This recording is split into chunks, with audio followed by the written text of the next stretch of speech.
श्री सद्गुरु देवाय नमः। भाइयों बहनों, भगवान सबकी सुनते हैं। अगर आपका भाव शुद्ध है, उन पर विश्वास है, तो आप कहीं भी रहें, वह बिना मांगे आपकी मदद करने लग जाते हैं।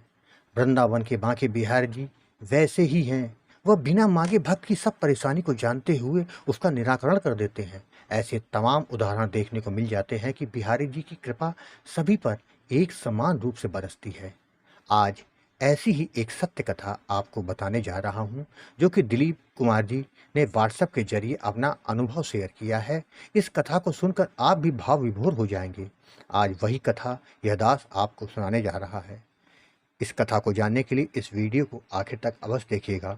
अगर आप ऐसी ही भक्तिपूर्वक कथाएं लगातार सुनना चाहते हैं तो अच्युत प्रभात यूट्यूब चैनल को सब्सक्राइब करके बेल आइकन अवश्य दबा दीजिएगा, जिससे नए वीडियो के नोटिफिकेशन लगातार आपको मिलते रहें। प्रयागराज से दिलीप कुमार जी ने बताया कि वह भगवान के वस्त्र, आभूषण, पूजन आदि के सामान का व्यापार करते हैं, जिसके लिए उन्हें कई बार सामान लेने के लिए अलग अलग जगह जाना पड़ता है। इसी सिलसिले में वह वृंदावन भी जाते रहते हैं। उन्होंने कहा कि मेरा बांके बिहारी जी पर विशेष अनुराग है। मैं जब भी वृंदावन जाता हूँ तो बिहारी जी के दर्शन जरूर करता हूँ। क्योंकि मैं कृष्ण भक्त हूँ, इसलिए मैंने अपने घर में बाल गोपाल भी ले आया हूँ, जिनकी मैं और मेरी पत्नी सेवा किया करती हैं। उनको नित्य स्नान कराना, श्रृंगार कराना, समय समय पर भोग लगाना आदि कार्य करने में बहुत आनंद आता है। बिहारी जी की कृपा हमारे घर पर बनी हुई है। आज आपको एक ऐसी बिहारी जी की कृपा की बात बताता हूँ, जिसको सुनकर आप भी बिहारी जी पर विश्वास करने लग जाएंगे कि अगर भाव और विश्वास के साथ पुकारा जाए तो वह जरूर सुनते हैं और हर मुसीबत पर आपके साथ ही खड़े होते हैं। यह बात सन 2016 की है। मैं वृंदावन से व्यापार के सिलसिले में भगवान के वस्त्र, आभूषण आदि लेने के लिए आया था। उस समय मेरे पास करीब 2.5 लाख रुपए थे कि कुछ पुराना उधार भी जो था वो भी मुझे चुकता करना था और कुछ सामान आदि भी लेना था। मेरे हाथ में एक बड़ा बैग और एक छोटा बैग था। छोटे बैग में पैसे और जरूरी पेपर थे, बड़े बैग में कुछ सामान आदि थे।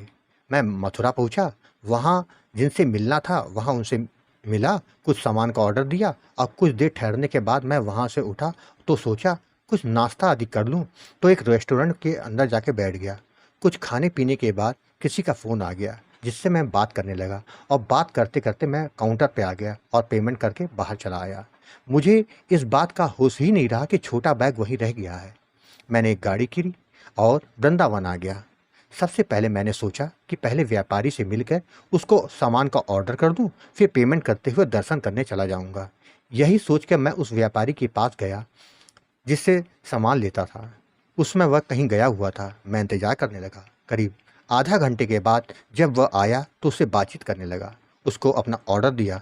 जब पेमेंट देने के लिए मैंने अपना छोटा बैग देखा तो मेरे होश उड़ गए। मैं काफ़ी परेशान हो गया, इधर उधर देखने लगा, बड़े बैग में ढूंढने लगा, किंतु बैग होता तो मिलता ना। मैं रुआसा सा हो गया।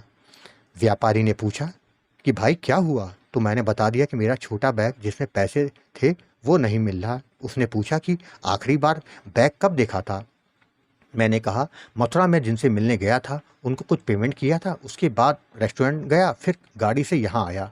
वह बोला फिर तो बैग या तो रेस्टोरेंट में गायब हुआ है या फिर गाड़ी में छूट गया है। मेरा बड़ा बुरा हाल हो गया। मेरी समझ में कुछ नहीं आ रहा था कि मैं क्या करूं। मैं उस गाड़ी को ढूंढने लगा जिससे आया था, पर वो कहाँ मिलने वाली थी।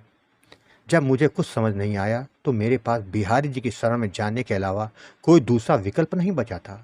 मैं सीधे बिहारी जी के मंदिर चला गया। वहाँ बिहारी जी के सम्मुख जाकर कुछ बोला नहीं, बस उन्हें निहारता रहा। मेरी आंखों से लगातार केवल आंसू बहे जा रहे थे।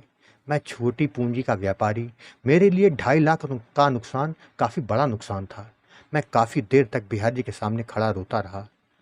फिर मैंने मन ही मन कहा, प्रभु आपकी शरण में हूँ, मेरी मदद करो, वरना मैं क्या करूँ, मेरी समझ में कुछ नहीं आ रहा। केवल अब आपका ही सहारा बचा है। आपने सबकी सुनी है, अपने इस दास की भी सुन लो। अचानक थोड़ी देर बाद मेरे मन में एक अजीब सी शांति छा गई। मैं समझ नहीं पाया यह बिहारी जी का कोई संकेत है या कुछ और। मैं मंदिर प्रांगण से बाहर आ गया, लेकिन अब मन में एकदम शांति थी। करीब आधे घंटे के बाद एक 22 वर्ष का लड़का मेरे पास आया। बोला राधे राधे भैया। मैंने कहा राधे राधे। तो बोला भैया यह आपका बैग है। मेरा बैग मुझे दिखाते हुए बोला। मैं खुशी से पागल हो गया क्योंकि वह बैग मेरा ही था। मैंने उससे पूछा कि तुमको कहाँ मिला? मैं इसके लिए आज बहुत परेशान रहा हूँ। मेरा सारा पैसा इसमें था। वह बोला कि आप सुबह रेस्टोरेंट में भूल गए थे। मैंने पूछा कि तुमको कैसे मालूम पड़ा कि यह मेरा ही बैग है और मैं यहाँ वृंदावन में हूँ और सीधे तुमने मुझको ला कर दिया? तुम्हारा नाम क्या है? वह बोला कुछ नहीं और मुस्कुराता हुआ भीड़ में कहीं गायब हो गया। मैं सोचता रहा कि वह कौन था जो मुझे बैग देने के लिए मथुरा से यहाँ तक आ गया। अचानक मेरे मन में बिहारी जी का ध्यान आया। मैं समझ गया, यह कोई और नहीं मेरे बिहारी जी ही थे जो मुझे मेरा बैग देने आए थे। उनकी बड़ी कृपा हुई अपने इस दास पर। मेरी आंखों से आंसू छलक पड़े। मैं तुरंत बिहारी जी के दर्शन के लिए पहुंच गया। उनके सामने पहुंचकर मेरी आंखों से लगातार केवल आंसू बह जा रहे थे। उस दिन मैंने उनका ऐसा चमत्कार देखा, उसके बाद से मेरा विश्वास बहुत ही ज़्यादा बढ़ गया कि उनके होते किसी का भी अहित नहीं हो सकता जिसका उन पर विश्वास हो। भाइयों बहनों, बांके बिहारी जी सबकी सुनते हैं, उनसे कुछ कहने की ज़रूरत ही नहीं पड़ती। बस आपका भाव और विश्वास होना चाहिए, बड़ी से बड़ी मुसीबत टल जाती है। भगवान की यह कथा अगर आपको पसंद आई हो तो कृपया करके कमेंट में राधे राधे लिखना मत भूलिएगा।